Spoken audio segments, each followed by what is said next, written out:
Friends, once again welcome to Abhyas training institute. तो जैसे मैंने बोला था कि इस वीडियो में आगे हम डिस्कस करेंगे कि कैसे जो नोटिफायर है वो काम करता है। तो हम एक प्रोग्राम बनाएंगे जिसमें हम दो पैरेलल लूप है उन्हें कंट्रोल करने की कोशिश करेंगे।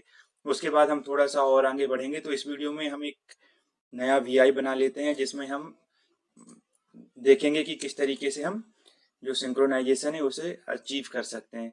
हम यहाँ पे क्या कर लेते हैं, वाइल लूप को ले लेते हैं। अगर आपके पास एक फॉर लूप है तो आप उसे रिप्लेस कर सकते हैं वाइल लूप से, replace with while loop. Okay, एक हमारे पास वाइल लूप हो गया और दूसरा एक और हम वाइल लूप ले लेते हैं।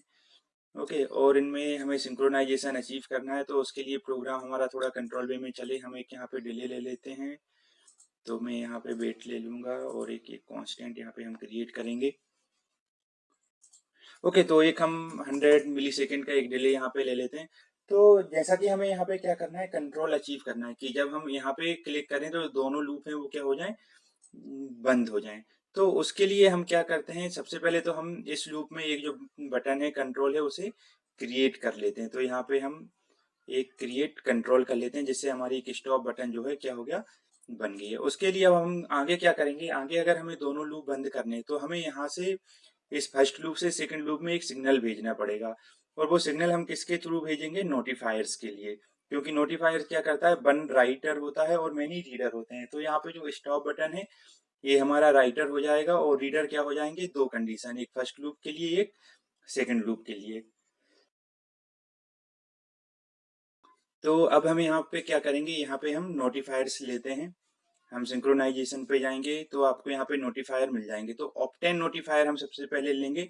ऑप्टेन नोटिफायर क्या करता है, ऑप्टेन नोटिफायर हमें रेफरेंस रिटर्न करेगा जो भी नोटिफायर हम यूज कर रहे हैं। ओके, ये यहाँ से हमें रेफरेंस मिल जाएगा। इसके बाद आप यहाँ पे देख सकते हैं आपके पास ऑप्शन है, नेम्ड है, एलिमेंट, डेटा टाइप है। तो नेम में क्या रहेगा कि आप अगर इस नोटिफायर जो है आप इस बटन से आगे क्या करना चाहेंगे, अगर मैं बोलूं कंट्रोल करना चाहेंगे तो आप दो तरीके से इस रेफरेंस को यूज कर सकते हैं। पहला आप नेम से यूज कर सकते हैं, दूसरा आप डायरेक्टली बायर कर सकते हैं रेफरेंस से। तो अगर आप नेम्ड है उसको अगर आप बायर नहीं करेंगे तो उस केस में क्या होगा, बाय डिफॉल्ट ये अननेम्ड रहेगा। तो आपको जो रेफरेंस है वो एक कनेक्शन के थ्रू देना पड़ेगा। दूसरा आपके पास क्या रहेगा, डेटा टाइप रहेगा कि जो नोटिफायर है वो किस तरीके के डेटा को हैंडल करना चाहता है। तो यहाँ पे हमने क्या हैंडल करना है, ट्रू और फॉल्स। तो हम यहाँ पे बूलियन पे जाएंगे और एक फॉल्स कांस्टेंट ले लेंगे। फॉल्स किस लिए, ताकि जो लूप है वो हम कंटिन्यू रन होता रहे। ओके, उसके बाद आपके पास यहाँ पे क्या आ गया है, नोटिफायर आ गया। तो हम यहाँ इसको कनेक्ट कर लेते हैं नोटिफायर को।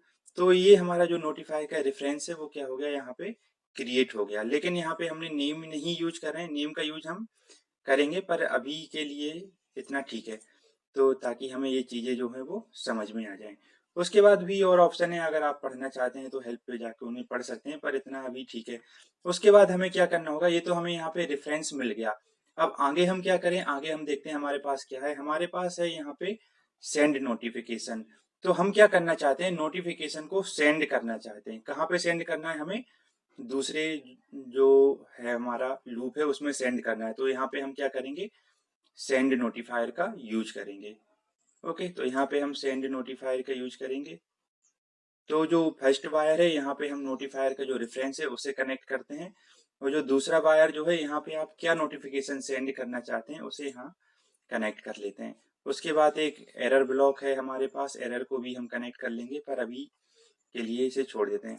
तो ये हमारा क्या है, जो रेफरेंस है वो मीन्स जो हमने नोटिफिकेशन है वो यहाँ से सेंड कर दिया। ये तो अभी नोटिफिकेशन आपका क्या है, कंटिन्यू चल रहा है। तो इसे हमें क्या करना पड़ेगा, क्लोज करना पड़ेगा। मीन्स अगर आप यहाँ पे आएंगे और आप देखेंगे नोटिफायर में तो आपको यहाँ पे एक रिलीज नोटिफायर का ऑप्शन मिलेगा। तो जो नोटिफायर है इसको हम यहाँ पे क्या कर देते हैं, रिलीज कर देते हैं कि आपका काम भाई पूरा हो गया, नाउ यू आर फ्री। और हमारे पास ये तो हो गया फर्स्ट लूप में। अब सेकंड लूप में हमें क्या करना है, जो सेम नोटिफायर है इसके हमें कनेक्शन को यूज करना है। तो वो हम कैसे करेंगे, तो उसके लिए आप अगर देखें फिर से आप सिंक्रोनाइजेशन में जाते हैं नोटिफायर में, तो यहाँ पे आपको मिलते हैं send notification, cancel notification, get notifier, status. तो यहाँ आपके पास एक ऑप्शन मिलता है wait on notification. Wait on notification क्या करता है कि ये वेट करेगा जब तक कि आपको कोई नोटिफिकेशन नहीं मिलता, और जैसे ही आपको नोटिफिकेशन मिलेगा ये आपको क्या करेगा, उसके जो सिग्नल है वो यहाँ पे रिटर्न कर देगा। तो रेफरेंस के लिए हम क्या करेंगे, हम यहाँ पे नेम्ड नहीं यूज कर रहे हैं, हम सेम वायर को इससे कनेक्ट कर देंगे, तो दोनों का रेफरेंस जो है वो क्या हो जाएगा, कॉमन हो जाएगा। और जो नोटिफिकेशन है वो हमें यहाँ से मिल जाएगा। ये आपका नोटिफिकेशन आ गया। लास्ट चीज जो बचेगी, आपको रिलीज करना रहेगा नोटिफायर को, तो हम उसको क्या कर देते हैं, नोटिफायर को यहाँ से रिलीज कर देते हैं। ओके, ये नोटिफायर जो है वो यहाँ पे रिलीज हो गया। अब आप देखें तो हम इनको भी कनेक्ट कर लेते हैं, जो हमारे वायर हैं,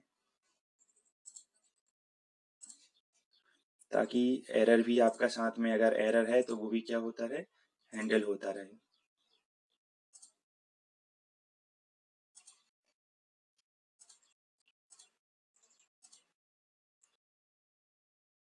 यहाँ पे हम क्या करेंगे, एक सिंपल जो यूआई पे यहाँ पे जाएंगे, यूजर इंटरफेस पे, और यहाँ पे हमें क्या मिल जाएगा, सिंपल एक एरर हैंडलर को हम यूज कर लेंगे, ताकि जो एरर है वो हमें डिस्प्ले हो सके।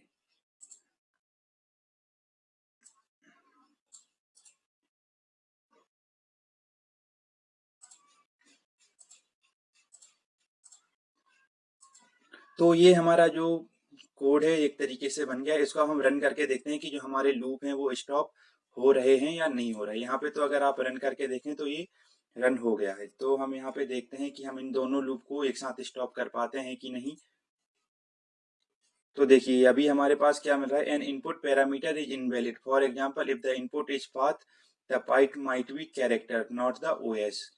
तो अभी हमें देखना पड़ेगा कि जो एरर है वो कहाँ पे आ गया है, क्योंकि देखिए जब भी आप कोड लिखते हैं कुछ ना कुछ एरर तो हमेशा आ ही जाती है। तो आप यहाँ पे हमें इसको डिबग करना रहेगा। डिबग के लिए आप क्या कीजिए, इसको रन कीजिए।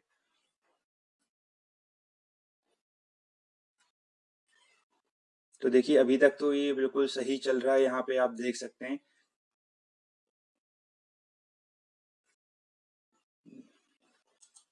तो अगर यहाँ पे हम एक कंडीशन को पास करें, ओके, तब हम देखेंगे कि क्या होता है। तो जैसे ही हम स्टॉप को पास करते हैं,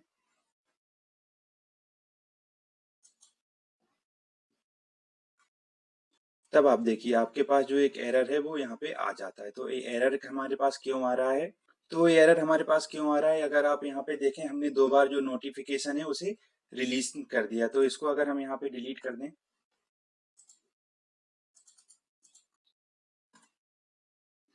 तो देखिए कई बार आपको थोड़ा सा देखना रहेगा कि कहाँ पे हमने मिस्टेक की है, क्योंकि ये हमें कई बार प्रॉब्लम हो जाती है। तो फर्स्ट टाइम अगर हम यूज कर रहे हैं तो हमें प्रॉब्लम आ सकती है, तो आपको ट्राई करके देखना रहेगा। तो अगर अब इस कोड को हम रन करें, ओके, अगर अब इसको हम रन करते हैं, तो अगर आप देखें, अगर आप अब स्टॉप करते हैं तो दोनों लूप जो है वो स्टॉप हो जाएंगे। आप यहाँ पे रन कीजिए और आप यहाँ पे एक लूप की बटन है जिसे आप प्रेस कर रहे हैं, तो दूसरा लूप भी ऑटोमेटिक क्या हो जाएगा, स्टॉप हो जाएगा। और अगर आप इसे वेरीफाई करना चाहते हैं तो आप जो इटरेशन है इसको देख सकते हैं। लाइक अगर मैं इस पे एक इंडिकेटर बना दूं, इसका नाम हम लिख देते हैं loop 1। ओके, सिमिलरली यहाँ पे हम एक इंडिकेटर क्रिएट कर लेंगे जिसका नाम हम रखेंगे loop 2। तो दोनों लूप के लिए हमारे पास यहाँ पे इंडिकेटर हैं। और अब आप देख सकते हैं अगर मैं इस कोड को रन करता हूँ, दोनों जो है सिंक्रोनाइजेशन वे में रन होते हैं, और मैं अगर स्टॉप करता हूं तो दोनों लूप क्या है, एक साथ स्टॉप हो जाते हैं। तो ये तो हुआ कि कैसे हमने एक जो स्टॉप बटन का नोटिफिकेशन है एक लूप से दूसरे लूप में सेंड किया। इसी तरीके से हम और भी चीजें हैं जो सेंड कर सकते हैं एक लूप से दूसरे लूप में।